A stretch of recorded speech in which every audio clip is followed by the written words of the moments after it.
Anthony Pivero. I was a patrolman in Nashua from 1993 to 2003. It was September 2nd, 2002. We heard a radio transmission regarding shots fired on Underhill Street in Nashua. It was about 8 o'clock at night. Obviously, when you get calls like that, the whole city scrambles. Certain guys are sent to the crime scene. Other officers are patrolling looking for suspects. There was a radio transmission at one point. The suspect's vehicle was described as a Ford Ranger with a New Hampshire license, and it was last seen leaving the area of Underhill Street.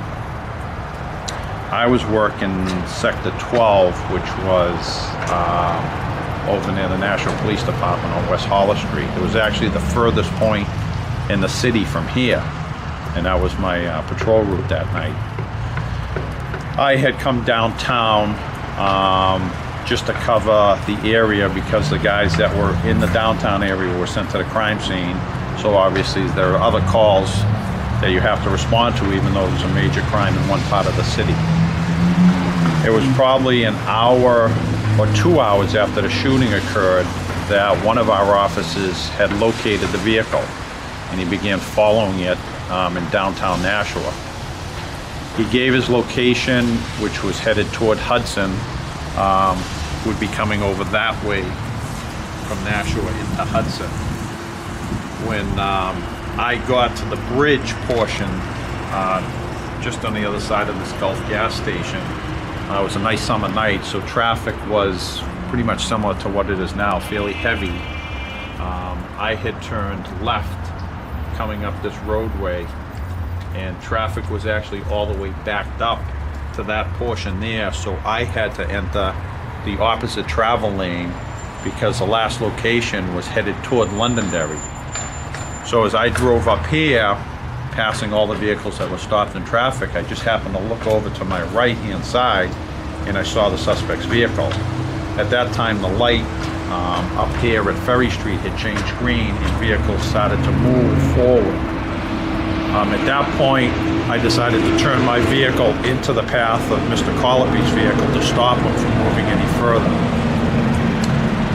At that point, he looked directly at me, and my cruiser was positioned directly in front of his pickup truck, probably 4 or 5 feet.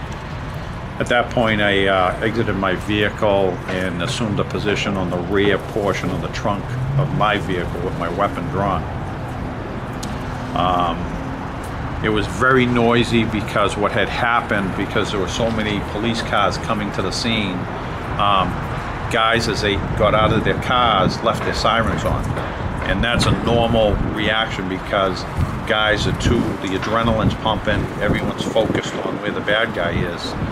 That guys left their sirens on, so I could not communicate to the suspect at the time. It was too noisy. There were police cars over here from Hudson. There was at least 6 or 7 Nashua police cars, all stopped behind Mr. Collopy's truck, and probably half of them had their sirens on. So eventually guys turned their sirens off and it became quiet enough that I could talk to the driver of the vehicle. It was at different times that he had raised a gun inside his truck, and he had pointed it, I believe, at the roof of his truck when he was sitting inside at one point. Then he put it down into his lap like he was trying to reload the gun.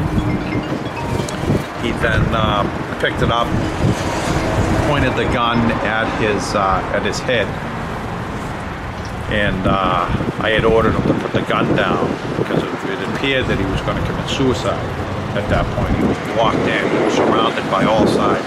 I was in front, the police cars were in the back, police cars here. I mean, he had nowhere to go. He then put the gun down again, several seconds. It seemed like it was hours of, that time that went on, but it wasn't hours, it was only several seconds. He picked the gun back up, pointed it at his head again, He then immediately turned the gun out the window in my direction, pointed the gun at me, and then I fired. I don't know how many shots I fired at the time. I just remember pulling my trigger. The Attorney General's reports say that I fired 4 times at his vehicle. It was only seconds after that that I saw him slump forward onto the steering wheel. And then it became a crime scene at that point.